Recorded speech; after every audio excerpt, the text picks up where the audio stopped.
people. This is JB from Grand Magus, and you're listening to the Moshpit on Sin. The Swedish riff masters Grand Magus are back. Their new album, Sword Songs, is out shortly, and I have their frontman and guitarist, JB, on the line. How you going, JB? Very good. Overlooking a beautiful lake, and the sun is shining, and I see a couple of interesting birds as well. Oh, so where are we calling you from? I'm calling you from Gustavsberg, outside of Stockholm, close to the sea. Oh, lovely. So, you've got a new album out 13th of May called Sword Songs. So, what has changed since the previous album in terms of the sound or the way you ran things? Well, one big difference from the last album is that this one was mixed by, not by our producer, but by another guy called Roberto Laghi, who's also done a lot of stuff, but he's mixed In Flames, for instance, and produced In Flames as well, and a lot of other bands. And I think that there's definitely a difference in the actual sound of the record.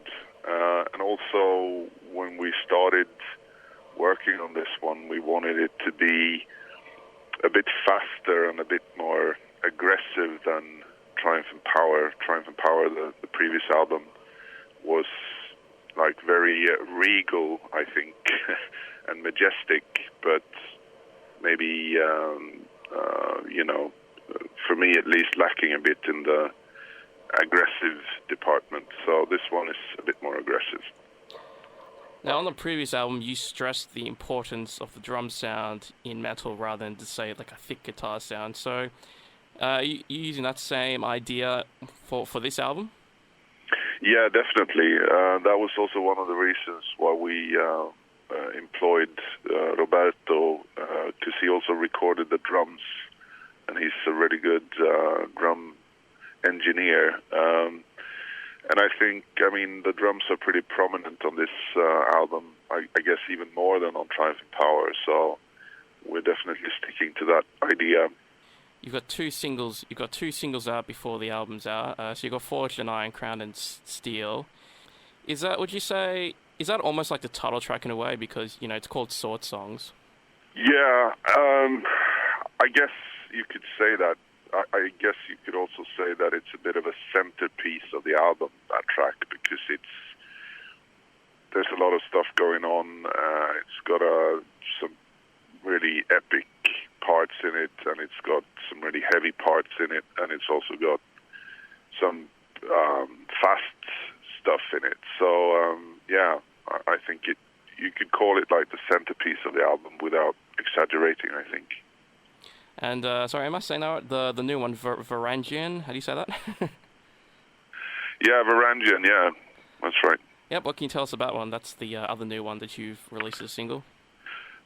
Varangian is a very catchy heavy metal song, and it's inspired by something called the Varangian Guard, which was in the Byzantine Empire a long time ago.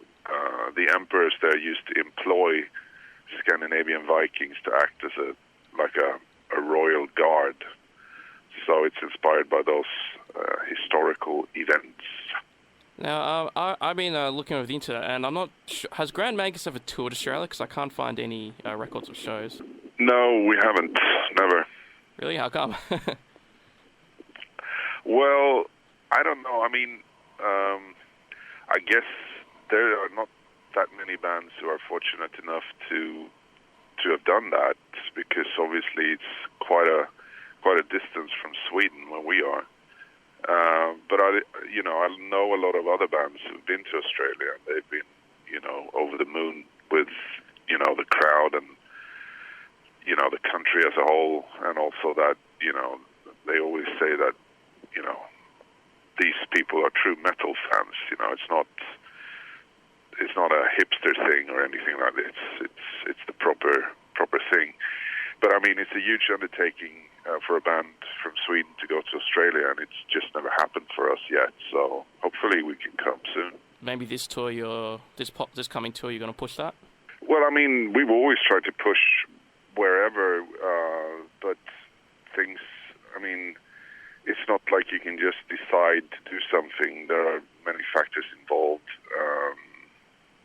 And for us, what we do, if we do it, it needs to make sense, and it needs to be in a way that is proper, for the people who come watch us. So, but, we're working on it, and we would definitely love to come to Australia. I mean, it would be an adventure just to go there, Of course. So, obviously, for when you eventually do make it to our shores, whether that's in a year or maybe 5 years or longer down the track, what do you think Australian fans should expect from a Grand Magus show? I think the Aussies that have picked up on us know exactly what they're going to get. They're going to get what they're hoping for. That's all I can say. I've been looking through the countries you've been to, and maybe this is wrong too, but you haven't been to the United States for touring as well, is that right? That's right. Really? Much for the same reasons, I think, we've been around for a long, long time, and we've done a lot of records, but at the same time, we're not a full-time band, and we're not a huge band when it comes to organization and finance and everything like that. So, it's a good thing that people have the impression that we are bigger than we are, if you know what I mean. But, touring is, there's a lot of stuff that you need to think through before you do anything. And I guess we've made some, we've had our priorities in other things, really. You guys have been around for quite a while, since the early 2000s, I think. So, but coming to today, what are heavy metal bands, contemporary metal bands today are you into and that you would recommend for our listeners? Contemporary bands, yeah. I mean, there's a lot of great bands, obviously, that have kept going for a long time and still are relevant. But maybe I don't need to mention those. I mean, a band like Saxon, for instance, they still make great records, and they're an awesome live band. But I guess everyone's heard about Saxon. But I can mention, there's one band, actually a Swedish band, who they play proper heavy metal, and they've also been around for, I think, definitely as long as we have. But they're called Wolf, and I just feel that they're sadly underrated, and because I think they're one of the best real metal bands around, really. So I'd like to push for them.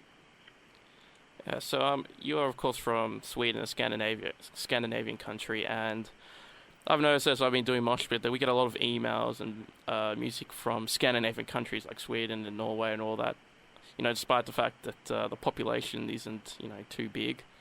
So what's it about the Scandinavian, metal scene that's, just so huge, which you wouldn't expect from their relatively small population? I think actually one of the big reasons is that when hard rock started, and now we're talking about end of the 60s, like 69, early 70s, it somehow got a really strong foothold in Scandinavia, and especially in Sweden. Jimi Hendrix spent a lot of time in Sweden, of all places, and Led Zeppelin did their first tour in Sweden as the New Yardbirds.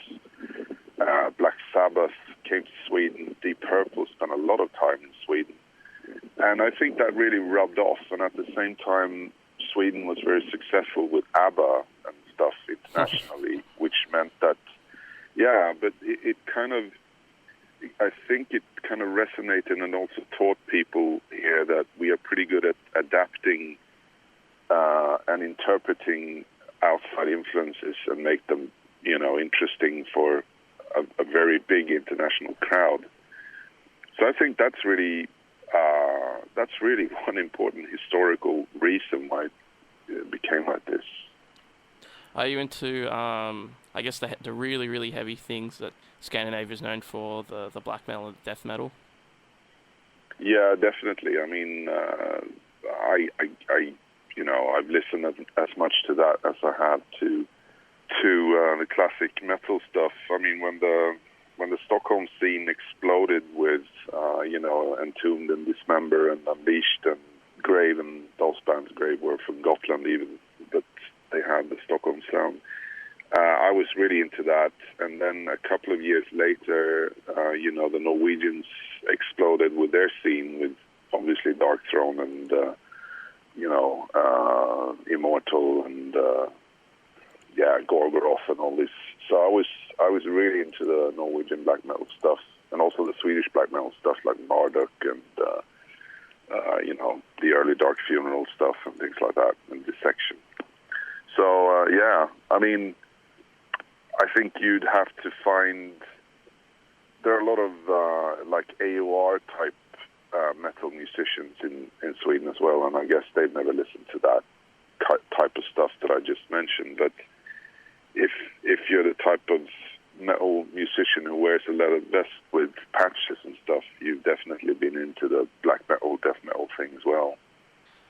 Did you come up with the idea for the artwork with the eagle holding this? I think that's an eagle holding the sword. Yeah, the guy who did it is called Anthony Roberts, and he also did the cover for our last album, Triumph and Power.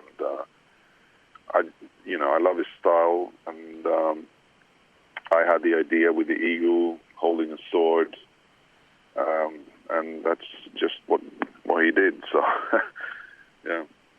JB, so after this, I guess after you finish touring the album, are you just going to go straight into another Grand Magus album, or will there be other projects that you're going to work on? No other projects. I mean, this band is it's my heart and soul, so this is what I do. But I mean, like we've talked about, there are a lot of stuff that we should explore when it comes to touring, and maybe we will take a little more time before we do our next